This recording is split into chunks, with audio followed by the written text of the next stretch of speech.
چشتی سراج حکیم صاحب کے آفیشیل چینل کو سبسکرائب کریں۔ میں نے آپ کے سامنے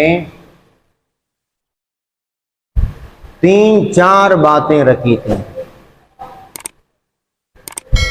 آپ کو یاد ہوگا کہ میں نے یہ 3-4 باتیں آپ کو سیزن کے شروع میں بطور تاکید کے بیان کیے تھے۔ یہ نہیں کرنا، یہ کرنا، یہ نہیں کرنا، یہ بطور تاکید کے میں نے آپ کو عرض کیے تھے۔ بطور اہتمام خصوصی طور پر ان چیزوں کا میں نے آپ کے سامنے ذکر کیا، وگرنہ ان چیزوں کا تعلق سیزن سے توڑی ہے، پوری زندگی ہے۔ مثلا میں نے یہ کہا کہ ہمیشہ سچ بولنا ہے، اب سچ بولنے کا تعلق سیزن سے توڑی ہے۔ سیزن ہو یا نہ ہو تب بھی ایک انسان کو جھوٹ نہیں بولنا چاہیے، سچ بولنا چاہیے، چاہے خشکی میں ہو یا سمندر میں ہو۔ جھوٹ کی جو سزا ہے قرآن مجید میں اللہ تبارک و تعالی نے کچھ ایسے گناہ ہیں جن پر اللہ نے بذات خود لعنت بھیجی ہے، جس کو میں اور آپ بالکل حقیر اور کمتر سمجھتے ہیں، بلکہ ان کو گناہ ہی نہیں سمجھتے، لیکن گناہ اتنے زیادہ اور بڑے ہیں کہ اللہ نے ان گناہ کرنے والوں پر لعنت بھیجی ہے۔ مثلا ایک ہے جھوٹ۔ دل میں پتہ نہیں کتنی مرتبہ ہم جھوٹ بولتے ہیں،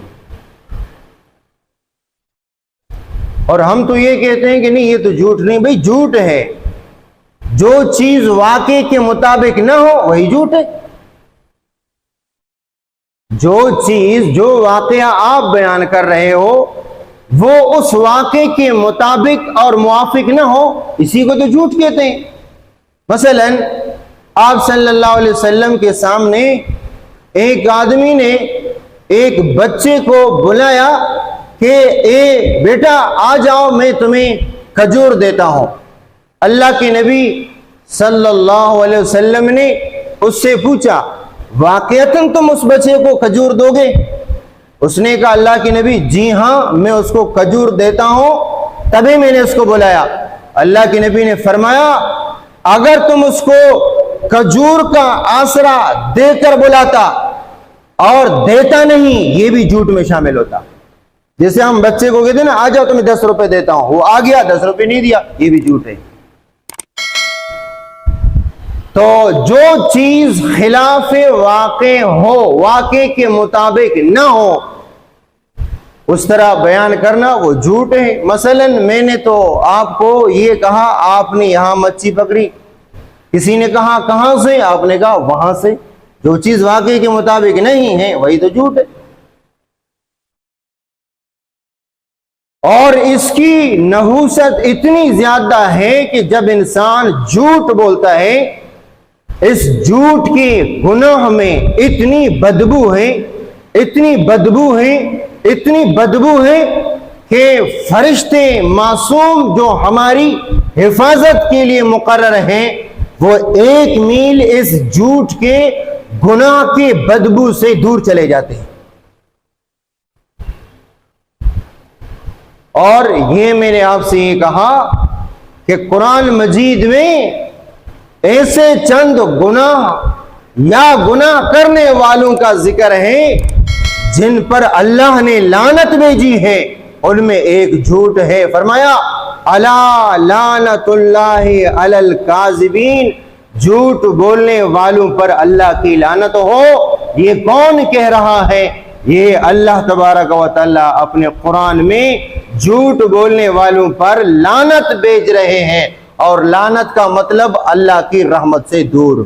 جو بندہ اللہ کی رحمت سے دور ہوگا تو پھر وہ چین پائے گا، وہ سکون پائے گا، وہ راحت پائے گا؟ نہیں، کاروبار میں نقصان، کاروبار میں بے چینی اور بے سکونی اور ہر جگہ میں سب کچھ ہونے کے باوجود اس کو چین، راحت، سکون نہیں ملے گا. کیوں؟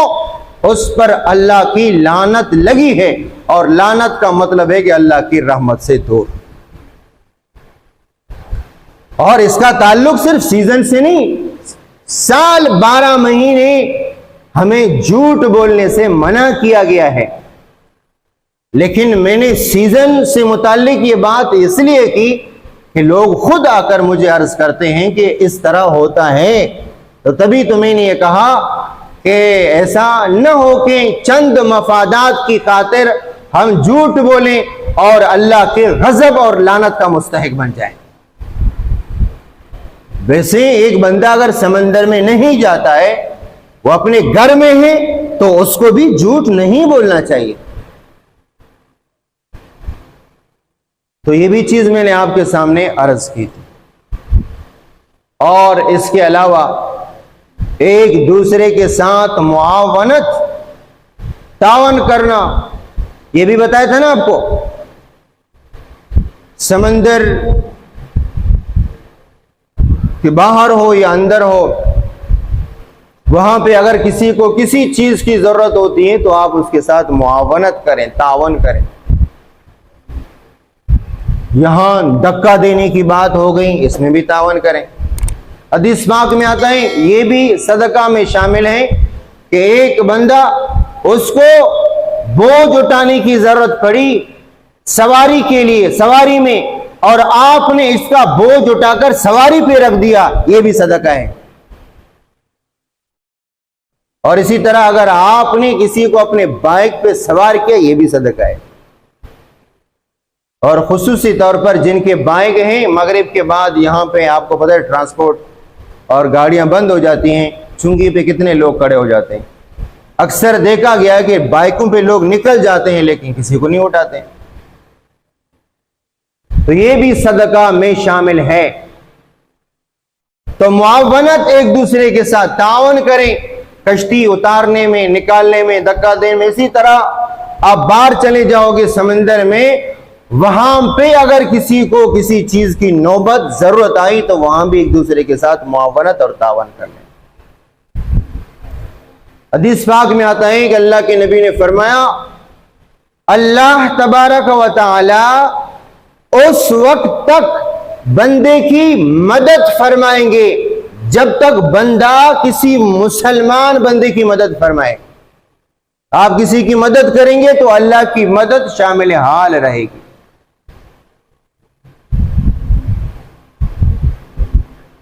ٹھیک ہے. اور سب سے بڑی بات آپ کو میں نے شروع میں کہہ دی، سب سے اہم پوائنٹ وہ کیا ہے؟ بولو.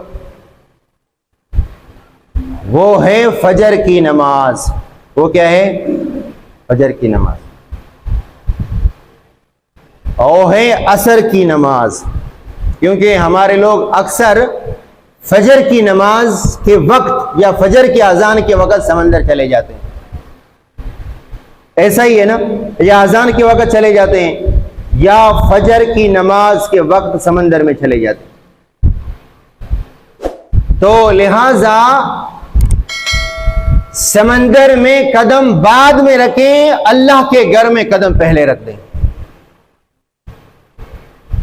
رزق کو تلاش کرنے سے پہلے آ کر رازق کو تلاش کریں. جو اللہ تبارک و تعالیٰ نے آپ کے لیے رزق لکھ دیا ہے، وہ 10-15 منٹ آگے پیچھے ہونے سے آپ کا رزق کوئی نہیں روک سکتا. ما یفتح اللہ للناس من رحمہ فلا ممسک لها. اللہ نے کسی کے لیے اگر رزق کا دروازہ کھول دیا ہے، فلا ممسک لها، اس کو کوئی بند کرنے والا، کوئی روکنے والا نہیں ہے.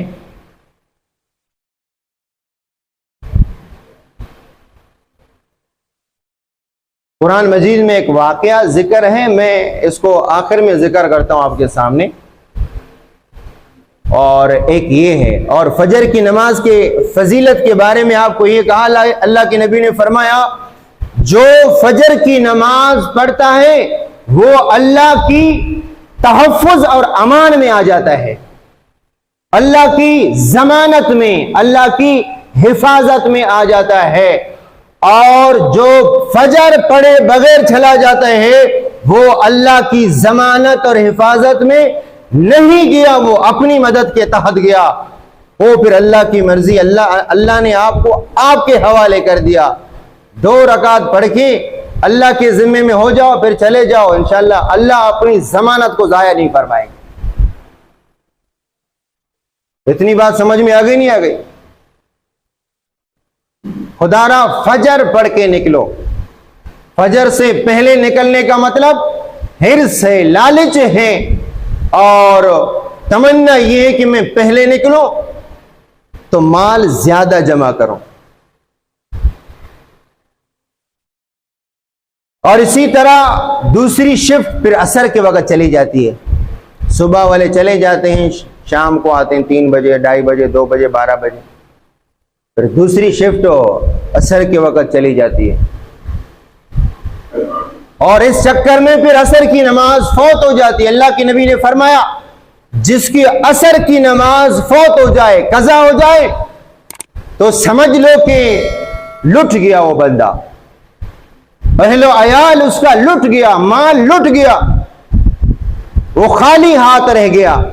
عصر کی نماز کو چھوڑنے والے کو اللہ کے نبی نے کیا فرمایا؟ یہ بندہ لٹ گیا، مال، اہل و عیال اس کے ہاتھ میں کچھ بھی نہیں رہا۔ کیوں؟ کہ اس نے عصر کی نماز نہیں پڑھی۔ اور ہمارے ہاں یہاں پہ صبح کی نماز اس چکر میں فوت ہو جاتی ہے، اور عصر کی نماز بھی اس چکر میں فوت ہو جاتی ہے، یا تو سمندر میں جا رہے ہیں یا آ رہے ہیں۔ خدا را اس چیز کو عظیم تر سمجھو، فجر کی نماز کو، عصر کی نماز کو، حافظوا علی الصلاۃ والصلاۃ الوسطی، نمازوں کی حفاظت کرو، خصوصی طور پر بیچ والی نماز۔ مفسرین نے لکھا ہے اس سے عصر کی نماز مراد ہے۔ حافظوا، قرآن مجید، حافظوا علی الصلاۃ والصلاۃ الوسطی، بیچ والی نماز کی خصوصی طور پر حفاظت کرو۔ یہ اس لیے فرمایا، مفسرین نے لکھا ہے کہ اکثر لوگ، ابھی دیکھیں مغرب کے ٹائم لوگ دکان بند کرتے ہیں، تو عصر مغرب کے بیچ میں مصروفیت زیادہ ہوتی ہے، اس چکر میں پھر کیا کرتے ہیں؟ عصر کی نماز چھوڑ دیتے ہیں۔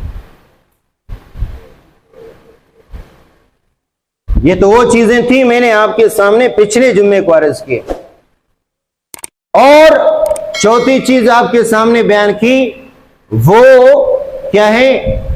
وہ ہے میانہ روی اختیار کرنا، اعتدال کے ساتھ خرچہ کرنا، کہ اگر اللہ تبارک و تعالی آپ کی محنت کا صلہ آپ کو دے دے، کیوں 4 مہینے تو آپ نے شکار نہیں کیا، گھر میں بیٹھو، مئی، جون، جولائی، اگست، تنگی کے زمانے تھے آپ کے، ابھی اللہ کرے کہ آپ کے لیے خوشحالی کا زمانہ آ جائے، لیکن خوشحالی اسے کہتے ہیں جو اللہ کی رضا کے ساتھ ہو، یہ خوشحالی ہے۔ قرآن میں اللہ تبارک و تعالی نے ہمیں ایک دعا سکھائی ہے، ربنا آتنا فی الدنیا حسنہ، اللہ ہمیں دنیا حسنہ عطا فرما۔ دنیا حسنہ کسے کہتے ہیں؟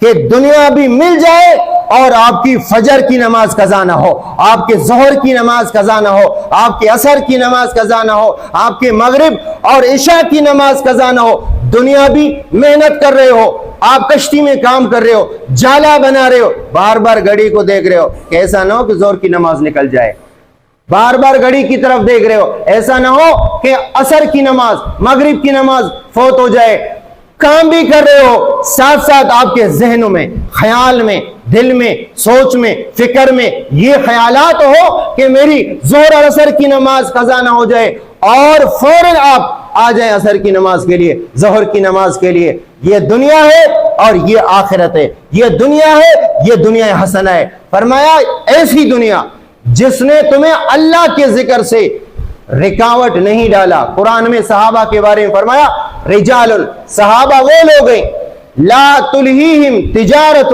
ولا بیع عن ذکر اللہ، صحابہ وہ لوگ ہیں کہ ان کی تجارت، ان کا کاروبار اللہ کے ذکر سے صحابہ کے درمیان کوئی شے نہیں، کوئی رکاوٹ نہیں، وہ تجارت بھی کرتے تھے، وہ کاروبار بھی کرتے تھے لیکن نماز کا وقت ہوتا وہ کاروبار کو ذرہ برابر توجہ نہیں دیتے. تبھی تو قرآن نے اللہ نے صحابہ کی یہ تعریف کی, کیا؟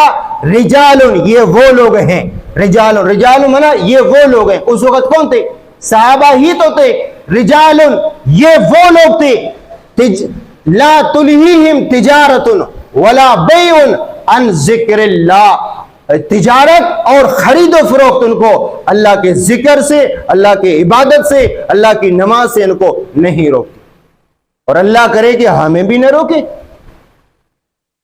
ہم باقی کاروبار منع نہیں ہے, ابھی بھی قرآن کا قانون یہی ہے, قرآن کا حکم یہ ہے کہ جمعے کی نماز پڑھ کے فوراً اپنے کاروبار میں لگو. سورہ جمعہ کے اندر اللہ تبارک و تعالیٰ کیا فرماتے ہیں؟ فَإِذَا قُضِيَتِ الصَّلَاةُ, جمعے کی نماز ہو گئی, فَانْتَشِرُوا فِي الْأَرْضِ, پھیل جاؤ زمین میں, وَابْتَغُوا مِنْ فَضْلِ اللَّهِ, اور اللہ کا فضل یعنی اللہ کا رزق تلاش کرو. رزق حلال تلاش کرنے کا شریعت کے اندر تو حکم ہے. کیوں؟ اگر آپ رزق کماؤ گے تو آپ اپنے بچوں کو کھلاؤ گے. حدیث پاک میں آتا ہے آپ اپنے اہل و عیال کو, اگر اہل و عیال کی کفالت کے لیے آپ محنت کرتے ہو تو اہل و عیال کی کفالت کے لیے جو خرچہ آپ ان کو دیتے ہو اس پر بھی اللہ آپ کو ثواب عطا فرمائے گا. کسی اور کو دینے میں تو ویسے ثواب ہے, لیکن اگر آپ محنت کرتے ہیں اور اپنے اہل و عیال کو, بیوی بچوں کو, ماں باپ کو, بہن بھائیوں کو, اگر وہ کمزور ہیں, اگر آپ اس نیت سے ان کو کھلاتے ہیں کمزور ہیں, تو اللہ اس پر بھی آپ کو ثواب عطا فرمائیں گے, اگرچہ یہ غیر نہیں آپ کے اپنے ہیں.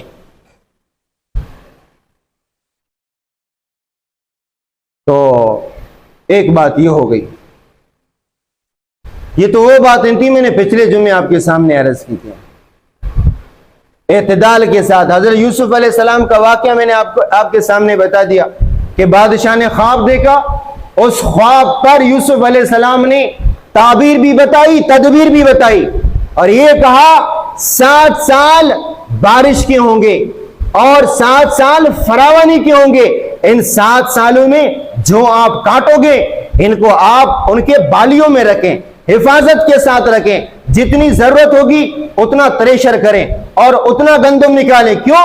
ان کے بعد 7 سال جو آئیں گے وہ قحط سالی کے ہوں گے, وہ خواری کے ہوں گے, وہ نیستی کے ہوں گے. اب جن 7 سالوں میں آپ نے بویا ہے, آپ نے کاٹا ہے, وہ اگلے 7 سال میں آپ کو کام آئیں گے.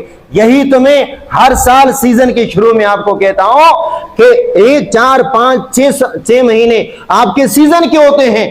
ان سیزنوں میں, ان 4 5 مہینوں میں جتنا آپ محنت مشقت کر کے کماؤ گے نا, تو آپ فضول خرچی نہ کریں. اتنا اپنے لیے جمع کر دیں کہ مئی, جون, جولائی, اگست یہ 4 مہینے سیزن کے نہ رہیں, تو کم از کم آپ کی وہ حالت نہ ہو جو جون جولائی میں حالت ہوتی. کتنی پریشانی والی حالت ہوتی. فضول چیزوں میں اپنا پیسہ ضائع نہ کریں. جسے کچھ لوگ ایسے ہوتے ہیں کہ یار یہ چھوڑ دو, نئی چیز لے کر آؤ, ابھی جھینگے کا سیزن بھی اچھا لگا, مئی کا سیزن بھی اچھا لگا, یہ چیز لے کر آؤ. تو جو ضرورت کی چیز ہے وہ فضول خرچی میں نہیں ہے, جو ضرورت کے علاوہ ہیں وہ فضول خرچی میں. یہ پچھلے جمعے کی بحث تھی اور بیان تھا. 2 چیزیں اور رہ گئی ہیں, 2 چیزیں اور رہ گئی ہیں. نمبر 1, ایک کرنے کا ہے اور ایک نہ کرنے کا ہے. جس کو آج جو میں بیان کرتا ہوں یہ 2 چیزیں ہیں, 2 عمل ہیں. ایک ہے فعل ممدوح اور دوسرا ہے فعل شنی, یعنی برا فعل ہے. ایک کرنے کا, ایک نہ کرنے کا ہے. کرنے کا کام کیا ہے اور نہ کرنے کا کام کیا ہے؟ نہ کرنے کا کام میں پہلے ذکر کرتا ہوں. اب حسد نہ کریں کسی پر. اللہ تبارک و تعالیٰ نے کسی کے جالے میں زیادہ مچھی ڈالی, کسی کے جالے میں زیادہ مچھی آ گئی, تو اس میں کسی کو حسد نہیں کرنا چاہیے, بلکہ یہ کہنا چاہیے یہ اللہ کا فیصلہ ہے اور اللہ کے فیصلے پر میں راضی ہوں. کہو گے نا انشاءاللہ؟ کیوں؟ قرآن مجید میں اللہ تبارک و تعالیٰ فرماتے ہیں نحنو قسمنا بینہم معیشتہم، رزق تو ہم تقسیم کرتے ہیں. سورہ زخرف کیا فرمایا؟ نحنو قسمنا بینہم معیشتہم، ہم تمہارے درمیان رزق تقسیم کرتے ہیں، کسی کے جالے میں آئے یا کسی کے جالے میں نہ آئے، کسی کے جالے میں کم آئے، کسی کے جالے میں زیادہ آئے، کسی کے جالے میں گگا آئے، کسی کے جالے میں میا آئے، کسی کے جالے میں لابسٹر آئے، کسی کے جالے میں سوا آئے. تقسیم کس کی ہے؟ بولو. اب ہر ایک یہی کہتا ہے اس کے جالے میں سوا مچھی آئی ہے تو میرے جالے میں کھگا کیوں آیا ہے؟ بھئی یہ تقسیم کس کی ہے؟ بولو. اللہ کی تقسیم ہے. نحنو قسمنا بینہم معیشتہم، رزق تو ہم تقسیم کریں گے. اللہ یبسط الرزق لمن یشاء و یقدر، یہ تو اللہ کی مرضی ہے کہ کسی کا رزق کشادہ کرے اور کسی کا رزق تنگ کرے. یہ کس کی مرضی ہے؟ اللہ کی مرضی ہے. تو پھر ایک دوسرے پر حسد کرنے کی کیا ضرورت ہے؟ میں نہیں سمجھتا ہوں کوئی کرتا ہے، میں نہیں سمجھتا ہوں کہ کوئی کرتا ہے. کیوں؟ اللہ کا فیصلہ ہے.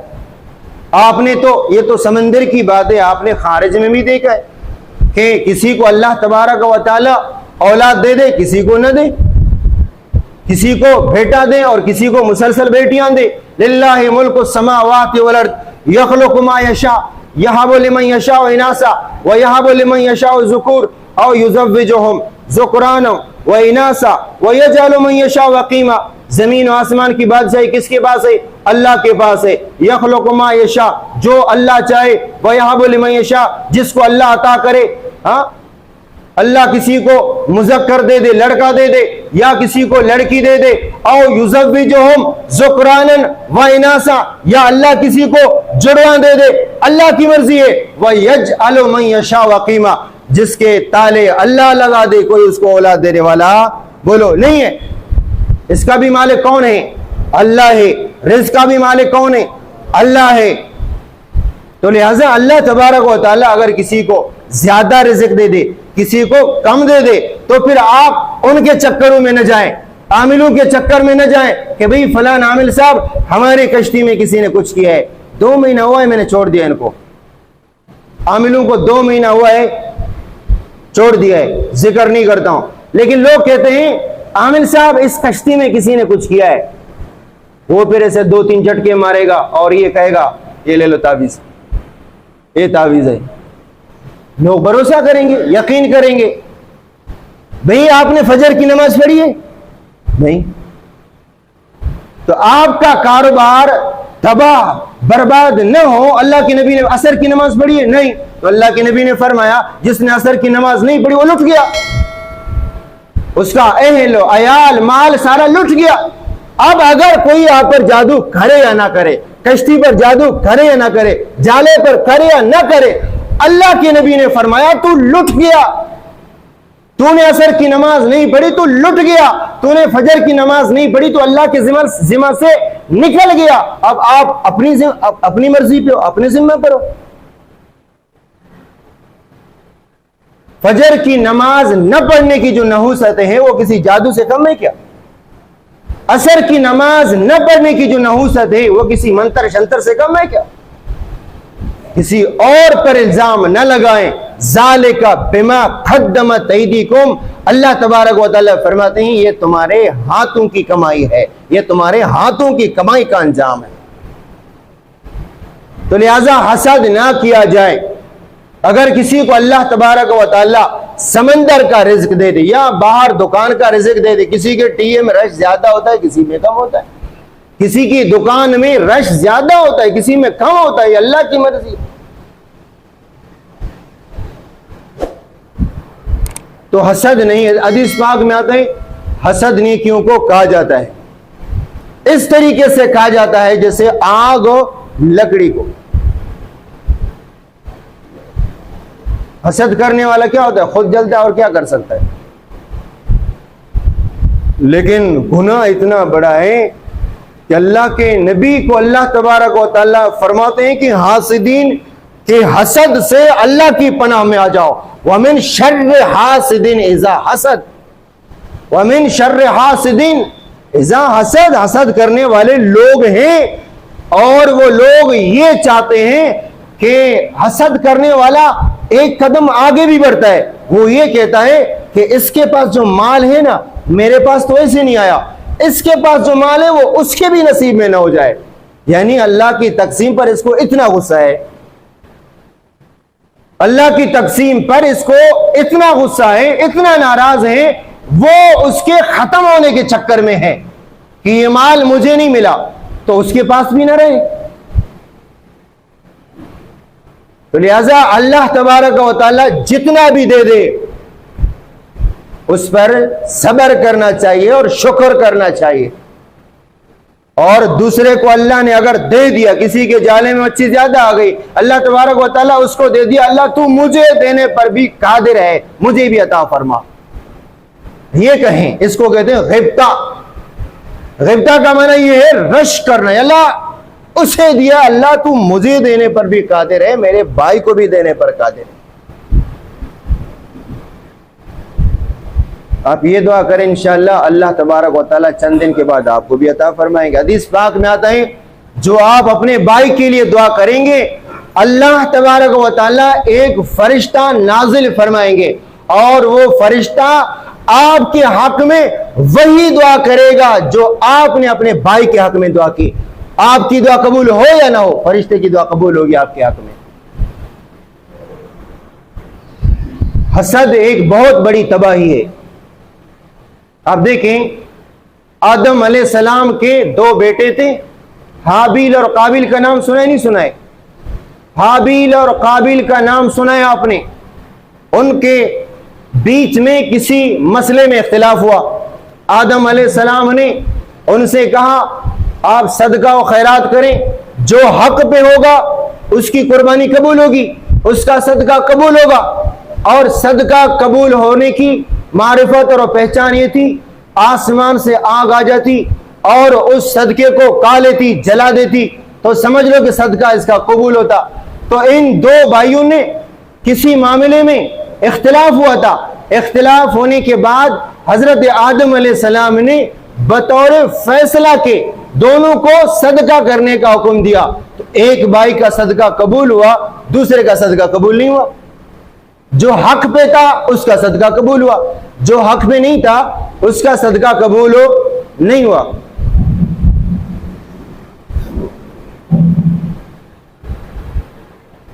اس کا بھی ذکر قرآن مجید میں ہے. تو وَاتْلُ عَلَيْهِمْ نَبَأَ ابْنِ آدَمَ بِالْحَقِّ إِذْ قَرَّبَا قُرْبَانًا فَتُقُبِّلَ مِنْ أَحَدِهِمَا وَلَمْ يُتَقَبَّلْ مِنَ الْآخَرِ. ایک کی قربانی, ایک کا صدقہ قبول ہوا اور دوسرے کا صدقہ قبول نہیں ہوا. پھر دوسرے بھائی نے حسد میں آ کر یہ کہا لَأَقْتُلَنَّكَ, میں تمہیں قتل کروں گا. بہرحال یہ قصہ بیان کرنا مقصود نہیں ہے کہ اس کا صدقہ قبول ہوا, میرا صدقہ قبول کیوں نہیں ہوا. بات سمجھ میں آ گئی نہیں آ گئی؟ اس کے جالے میں مچھی آ گئی, میرے جالے میں مچھی کیوں نہیں آئی؟ یہاں سے حسد شروع. اس حسد کی آڑ میں آ کر اس نے اپنے بھائی کو قتل کیا. یعنی حسد اتنا بڑھ گیا کہ اس کی قربانی, اس کا صدقہ قبول ہوا, میرا صدقہ قبول کیوں نہیں ہوا. اس جلن میں, اس حسد میں, اس غصے میں آ کر اس نے اپنے بھائی کو قتل کیا. اللہ تبارک و تعالیٰ فرماتے ہیں کہ اس بھائی نے کہا میں تو تمہیں قتل نہیں کروں گا, تم مجھے قتل کرو گے, میں قتل نہیں کروں گا. تو انی اريد ان تبوء باسمی واسمک فتکون من اصحاب النار وذلک جزاء الظالمین. فطوعت له نفسه قتل اخیہ فقتله, قتل کیا اس نے اپنے بھائی کو. فاصبح من الخاسرین فبعث اللہ غرابا یبعث. پھر دفن کرنے کا طریقہ اللہ تبارک و تعالیٰ بتانا کیسے اس نے دفن کیا. تو کہنے کا مقصد یہ کہ حسد انسان کو قتل پر لے کے جاتا ہے، قتل تک انسان کو برانگیختہ کرتا ہے، وہاں تک لے جاتا ہے۔ یہ کیا تھا سب کچھ؟ حسد کی آگ نے اس کو قتل پر ابھارا اور اس نے اپنے بھائی کو قتل کیا۔ اللہ کے نبی نے فرمایا، آپ صلی اللہ علیہ وسلم نے فرمایا، رہتی دنیا تک جو بندہ قتل ہوگا، اس سے پہلے کوئی بندہ قتل نہیں ہوا تھا، یہ پہلا قتل تھا، اللہ کے نبی نے فرمایا رہتی دنیا تک کوئی بندہ قتل ہوگا، کوئی بندہ قتل ہوگا تو قاتل کو گناہ تو ملے گا، لیکن گناہ کا ایک حصہ اس بندے کو ملے گا جس نے اپنے بھائی کو قتل کر دیا۔ یعنی قابیل نے قتل کیا حابیل کو۔ یہ اکثر لوگ نہیں سمجھتے ہیں کہ قاتل کون ہے، مقتول کون ہے، تو علماء نے پہچان کے لیے بتایا کہ قاتل کے شروع میں قاف آتا ہے، قابیل، جو قابیل ہے وہی قاتل ہے۔ قابیل کے شروع میں قاف ہے نا، قابیل، تو قاتل کے شروع میں بھی قاف ہے، تو لہذا قاتل قابیل ہے۔ تو اس کے قتل نے کس چیز نے آمادہ کیا؟ بولو، حسد نے۔ حسد ایک ایسا عمل ہے کہ جو انسان کو اس اسٹیج پر لے کر آتا ہے کہ انسان دوسرے کے مال کیا جان کو ختم کرنے کے چکر میں ہوتا ہے۔ اور اللہ کے نبی کے ساتھ بھی تو ایسا ہی ہوا۔ اللہ کے نبی پر حاسدین نے کتنا حسد کیا، کتنے وار کیے، کبھی زہر دیا اور کبھی جادو کا چکر۔ حدیث پاک میں آتا ہے اللہ کے نبی نے فرمایا، میں وفات کے وقت، وصال کے وقت اللہ کے نبی نے فرمایا ابھی اس زہر کا اثر میں ابھی بھی محسوس کر رہا ہوں۔